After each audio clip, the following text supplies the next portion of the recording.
esta segunda parte del programa especial que hemos dedicado a analizar el fenómeno de la prostitución, entrevistamos al destacado psiquiatra y psicoanalista argentino Juan Carlos Volnovich.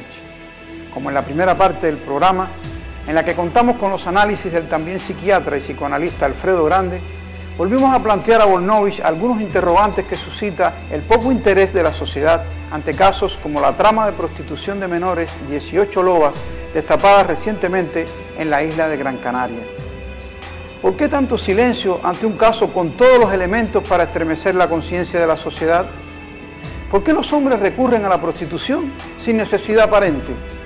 ¿Cuál es la mejor forma de abordar el fenómeno de la prostitución?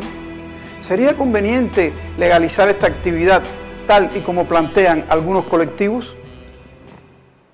Un saludo, Juan Carlos, desde Canarias, y muchas gracias por participar con nosotros en este programa. Yo les agradezco a ustedes que me hayan llamado porque me parece que se hayan dedicado a este tema que es muy significativo en este momento, no solo para la Argentina, para Canarias, sino también que es un problema mundial, ¿no? Porque la prostitución y la trata hay que entender que están instalados dentro de una industria que es una industria delictiva y que tiene caracteres internacionales y mundiales. Juan Carlos, el escaso interés mediático que suscitan tramas de prostitución como la que estamos tratando parecen indicar que se ha generado una especie de consentimiento social de esta actividad, una suerte de normalización. Efectivamente, parecería que es una práctica que se basa y basa su perpetuación en la naturalidad, en la naturalización de esa práctica, ¿no? Así que es muy probable, sí, que por un lado cuando se habla, hay que ver o cuando se difunden los medios, hay que ver cuánto de denuncia con la intención de estar en contra y de repudiarlo, y cuánto de refuerzo y de estimulación se juega, ¿no? Y mucho más cuando de lo que se trata es de una especie de silencio que se supone que es un silencio cómplice, ¿no? Pero me parece que en última instancia hay que tener en cuenta que ambos son peligrosos. Tanto la excesiva presencia en los medios como el silencio en los medios y en general esto que tiende a verse como una práctica de la cual no hay nada que decir porque se supone que es natural, es normal que los hombres acudan a la prostitución. ¿Y por qué crees entonces que muchos hombres recurren a la prostitución sin tener necesidad de hacerlo para mantener relaciones sexuales? La respuesta es tan simple como porque es la manera de hacerse hombre. Un hombre se hace hombre a partir de una serie de prácticas que lo convalidan como tal. Y una de ellas es el consumo de prostitución. Es bien sabido que uno de los atributos fundamentales de los varones es ser reconocido por el universo de varones, es ser reconocido por otros varones como tal. Entonces, para hacerse hombre parecería que hay que hacer muchas cosas, hay que correr peligros, hay que desafiar el peligro, hay que estar expuesto a situaciones de riesgo, hay que ser grosero, hay que odiar a las mujeres, hay que ser misógino y también hay que consumir prostitución. En general, los ritos de iniciación para los varones, para ser incluidos y ser reconocidos, pasan por el consumo de prostitución, generalmente en grupo. Los adolescentes, generalmente, por lo menos adolescentes de clase media, pero no solo de clase media acá en la Argentina, una de las maneras que tienen de reforzar su identidad masculina es la de contratar prostitutas, tanto de delivery para que vayan a los domicilios donde los pibes se quedan. Los pibes son los muchachos jóvenes, se quedan solos a veces un fin de semana y entonces en grupo tienen relaciones o en grupo van a los saunas, a los piringundines, a los boliches donde hay prostitutas pero lo importante es que los otros varones sepan que ellos son del palo, es decir, pertenecen a ese universo a través de ese rito de iniciación que es la práctica sexual con prostitutas. Entonces quiere decir que lo importante para un varón no es tanto la relación sexual con una mujer, sino que otros varones sepan de esa, el verdadero destinatario, el verdadero a quien está dirigida esa experiencia, no es hacia la mujer, sino es hacia el universo, la comunidad de varones. Al abordar el fenómeno de la prostitución, hay personas y colectivos que incluso desde posiciones que se reclaman de izquierda sostienen que lo mejor que se podría hacer es legalizarla y que esto mejoraría las condiciones de vida de las prostitutas. ¿A usted qué le parece este planteamiento? Por supuesto que tienen su fundamento aquellos que trabajan, aquellas prostitutas que se sindicalizan y aquellos sectores que están tratando de reglamentar la prostitución, como sí lo han logrado en Holanda y en Alemania, en países desarrollados como Holanda y Alemania, ¿no? Y en algunos estados también de los Estados Unidos. Pero me parece que la base fundamental de esa posición es que es el punto de partida. Y el punto de partida es que hay una prostitución buena y una prostitución mala. La prostitución reglamentada sería la prostitución buena, que hay que proteger y hay que estimular y reforzar, y la prostitución mala, que sería la prostitución infantil, la que es un delito, la prostitución que que se basa fundamentalmente en la esclavitud y en el forzamiento de las prostitutas, sería una prostitución mala.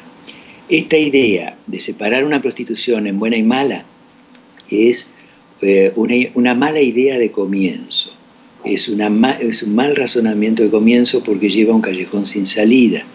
Me parece que toda prostitución es mala en la medida que la prostitución está absolutamente asociada a la esclavitud. Es como si uno pudiera decir que hay una esclavitud buena y una esclavitud mala. La esclavitud buena sería aquella donde los amos tratan bien a los esclavos y no los castigan o no los explotan en exceso, ¿no? Los tratan afectuosamente. Pues no hay una prostitución buena y no hay una esclavitud buena. Entonces me parece que quienes están por la práctica reglamentarista que se basa en un concepto que es absolutamente discutible desde todo punto de vista, que es el consentimiento, que se basa en que hay una prostitución buena en la medida que hay un consentimiento por parte de las mujeres, de las prostitutas, en esa práctica, me parece que ignora que el consentimiento no es un consentimiento tomado con libertad. Hay que preguntarse cómo se llegó a ese consentimiento. Cuando muchachas pobres, indigentes, cuando muchachas que están en una situación donde peligra su vida o la de su familia, deciden consentir en tener relaciones sexuales, ese consentimiento es tomado desde una situación de esclavitud que no puede ser tomado como un gesto de libertad, sino que es nada más que un reforzamiento de su propia esclavitud, que las obliga a consentir aún en ese maltrato. Así que la reglamentación sirve solamente para generar una industria legal que genera a su vez alrededor enormes circuitos de prácticas no reglamentadas, de prácticas ilegales que están siempre al servicio de esclavizar y martirizar a esas mujeres, ¿no? Entonces, en su opinión, ¿cómo debería abordarse este fenómeno desde la izquierda? Yo creo que es casi consustancial. Si por izquierda se entiende una oposición al sistema capitalista como sistema que se ha globalizado, inevitablemente estar en contra del sistema capitalista es estar en contra del patriarcado y es estar en contra de la prostitución. No se puede estar en contra del capitalismo y a favor de la reglamentación de la prostitución. Juan Carlos, Se observa que en la lucha contra la prostitución destacan sobre todo las feministas y los colectivos LGTB, mientras que los hombres heterosexuales, por el momento, parecen mucho menos implicados. ¿Le parece que es realmente así? Bueno, efectivamente, todo lo que es la oposición a la prostitución en general surgió para colmo de las comunidades de prostitutas, ¿no? Donde además se les descarga sobre ellas el tener que hacer el trabajo también de luchar contra esa esclavitud. Sin embargo, algunas legislaciones, la de la Argentina intenta hacerlo, la de Suecia también, con mucha más experiencia, algunos estados de Estados Unidos, California, por ejemplo, tienen en cuenta esto, y quiere decir que las prácticas legales para trabajar, para luchar contra la prostitución, aunque el término lucha tiene una connotación bélica que tal vez habría que eludir, es la de responsabilizar y culpabilizar de esta práctica a los clientes, a los varones, que son fundamentalmente, por supuesto, los clientes de la prostitución. Entonces, se penaliza a los varones y no a las prostitutas, sí a los proxenetas, claro, y a los mafiosos, pero no se penaliza a las prostitutas por la práctica que realizan, pero sí a los varones que consumen y que demandan prostitución. Y esta me parece que es una medida significativa. Y hoy en día, efectivamente, a pesar de que son pocos, hay colectivos de varones que están tomando conciencia de que esta práctica recae, que se mantenga esta práctica recae fundamentalmente en los consumidores, en los clientes, en los prostituyentes y no en las prostitutas.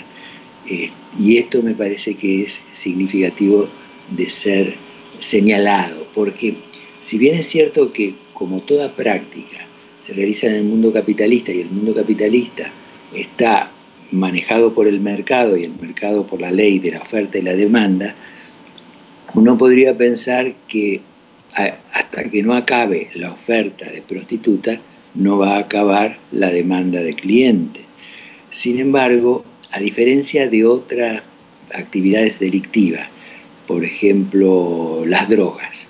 Las drogas se manejan por la oferta y la demanda. Quiere decir que si en el mercado hay marihuana, pues se consume marihuana. Y los traficantes de drogas saben muy bien cómo hacerlo. Es decir, en algún momento cortan la distribución de marihuana, se produce un periodo de abstinencia e invaden el mercado con cocaína. Y entonces la oferta de cocaína genera que el mercado se maneja en función de esa oferta y aumentan los consumidores de cocaína. No pasa lo mismo con la prostitución. La prostitución no es tan manejada por la oferta y la demanda, por la oferta sobre todo, como en el caso de la droga, sino que está manejada y el mercado está dibujado de acuerdo a, no a la oferta, sino a la demanda. Quiere decir que los varones que consumen prostitución son los que deciden cómo se va dibujando el mercado, es decir, consumen prostitutas. Pero en algún momento empiezan a cansarse de esto y empiezan a pedir productos exóticos. Y entonces aparecen las mujeres africanas o de otras etnias como respondiendo a la demanda de los clientes. O aparece la demanda que generalmente es de cada vez de menor edad hasta llegar a la prostitución infantil, y entonces la oferta empieza a responder a esa demanda de muchachitas cada vez más jóvenes y a veces, por supuesto, generalmente niñas, ¿no?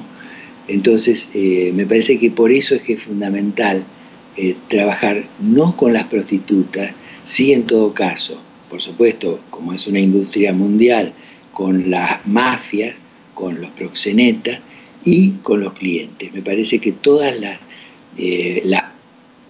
los operativos en los medios de comunicación y legales tendrían que centrarse fundamentalmente en los varones, que son, por supuesto, los principales clientes y los que sostienen la industria, ¿no? Juan Carlos, muchísimas gracias por su amabilidad y por su importante aporte al debate sobre la prostitución. Con mucho gusto, yo les agradezco mucho que me hayan dado la oportunidad esta de poder hablar y además los felicito porque esta iniciativa que ustedes tienen de a través de un medio tan importante como son las redes sociales, poder difundir estas voces y esta posición, me parece que es fundamental, es mucho más importante, es tan importante o más importante que la propia promulgación de leyes, porque las leyes son en cierto sentido palabra muerta, hasta que no cambien el imaginario social, cómo circula la masculinidad y los valores masculinos, no va a acabar la prostitución. Así que me parece que les agradezco mucho y los felicito por la iniciativa.